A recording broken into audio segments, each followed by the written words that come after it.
وَلْتَكُنْ مِنْكُمْ أُمَّةٌ يَدْعُونَ إِلَى الْخَيْرِ. السلام عليكم ورحمة الله وبركاته. إن الحمد لله نحمده ونستعينه ونستغفره ونعوذ بالله من شرور أنفسنا ومن سيئات أعمالنا. من يهديه الله فلا مضل له ومن يضلل فلا هادي له. أشهد أن لا إله إلا الله وحده لا شريك له وأشهد أن محمدا عبده ورسوله لا نبي ولا رسول بعده. اللهم فصل وسلم على محمد وعلى آله وأصحابه ومن تبعهم بإحسان إلى يوم الدين. فقال الله تبارك وتعالى في كتابه العزيز: أعوذ بالله من الشيطان الرجيم. يا أيها الذين آمنوا اتقوا الله حق تقاته ولا تموتن إلا وأنتم مسلمون. يا أيها الذين آمنوا اتقوا الله وقولوا قولا سديدا يصلح لكم أعمالكم ويغفر لكم ذنوبكم ومن يطع الله ورسوله فقد فاز فوزا عظيما. أما بعد فإن أصدق الحديث كتاب الله وخير الهدي هدي محمد صلى الله عليه وآله وسلم وشر الأمور محدثاتها وكل محدثة بدعة وكل بدعة ضلالة وكل ضلالة في النار. Ikhwan fillah azakumullah wa khatillah azakumullah.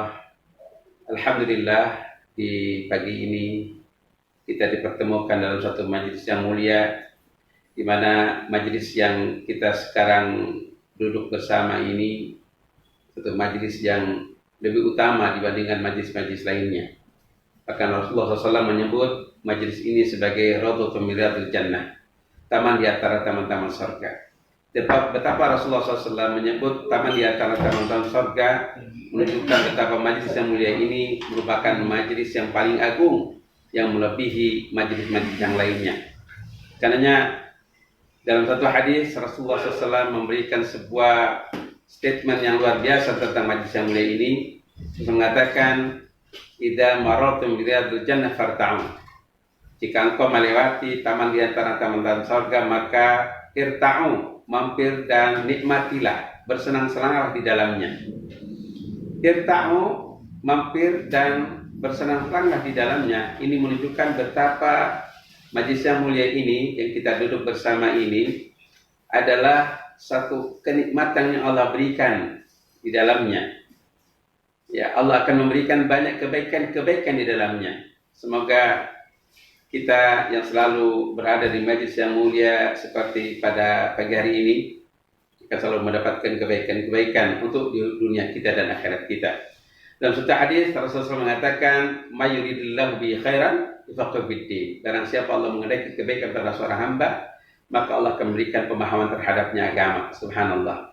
Karena ikhwan razakallah wa hafizakallah, berbahagialah bagi kita yang senantiasa berada di majelis ilmu, majelis yang mulia ini, dan inilah wasilah kita untuk mendapatkan raudhah yang hakiki, taman yang hakiki di antara taman-taman surga Allah Subhanahu wa taala. Amin ya rabbal alamin. Pada pagi hari ini kita akan membahas satu bahasan yang sangat menarik dan sangat penting dalam kehidupan kita, dan ini menjadi landasan dalam ibadah kita, yakni ikhlas. Ikhlas, kalau kita mencoba melihat dari sisi bahasa lebih dahulu, kata dasarnya dari kata khalasa, maka kita muncul dengan masdarnya khulus. Khulus artinya murni. Ya, murni.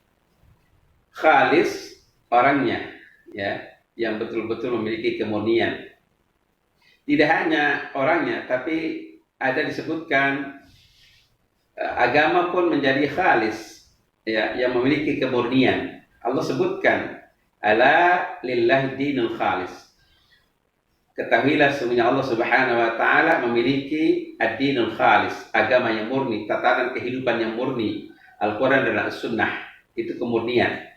Karena kalau kita beragama atau melaksanakan nilai-nilai keagamaan yang berlandaskan pada Al-Quran Sunnah, harus murni, tidak boleh bercampur dengan apapun.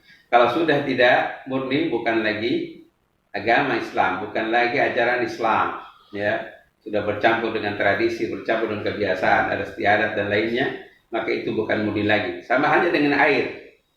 Kalau kita minum air yang murni berarti tidak bercampur dengan apapun. Ketika bercampur dengan susu, maka bukan murni lagi air susu. Bercampur dengan kopi, bukan murni lagi, maka menjadi air kopi, menjadi teh, menjadi apapun itu, bukan lagi murni, ya, air yang betul-betul murni.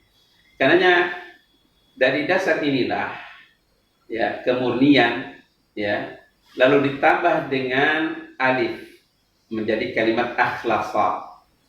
Akhlasa maka akan ketemu dengan kalimat ikhlas.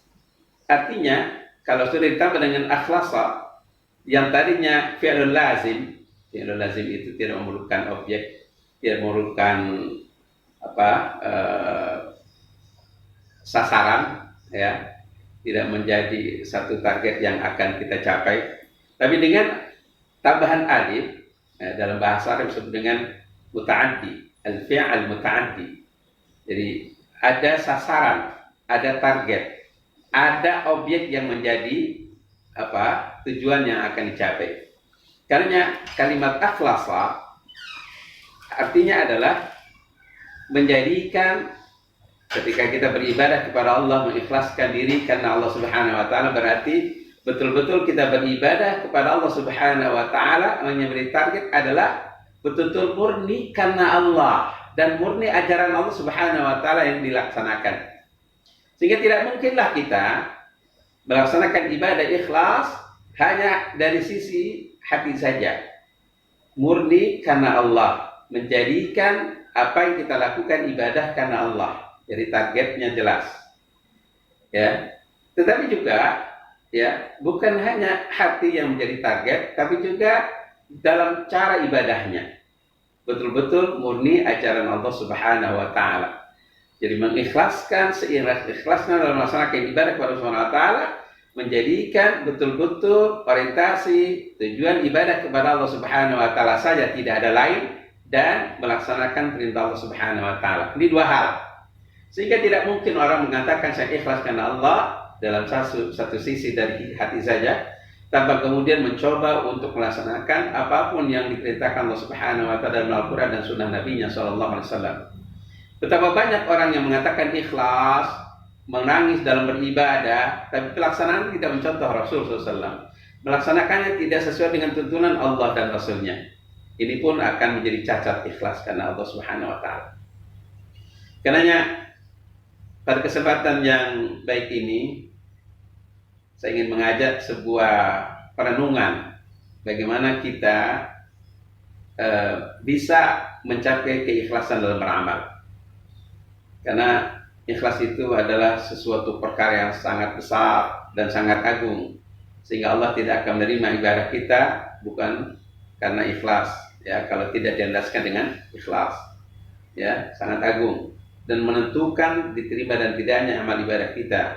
Bahkan syaitan laknatullah alaih juga akan menjauh dan akan mencoba, ya, akan keluar dari zona yang ia akan mencoba untuk mempengaruhi dan menyesatkan manusia. Dengan keikhlasan dia tidak mampu untuk menguasai kita. Itu luar biasa ikhlas itu, ya. Demikian alhamdulillah apa yang kita kaji pada pagi hari ini. Oke, insyaallah kita akan bahas, ya, satu persatu berkaitan dengan langkah-langkah apa saja kita bisa menjaga keikhlasan dan beramal. Demikian, lebih kurangnya mohon maaf. Subhanakallahumma hamdik, asyhadu an la ilaha illa anta, astaghfiruka wa atubu ilaik. Hadanallahu wa iyyakum ajma'in. Wassalamualaikum warahmatullahi wabarakatuh. ولتكن منكم أمة يدعون إلى الخير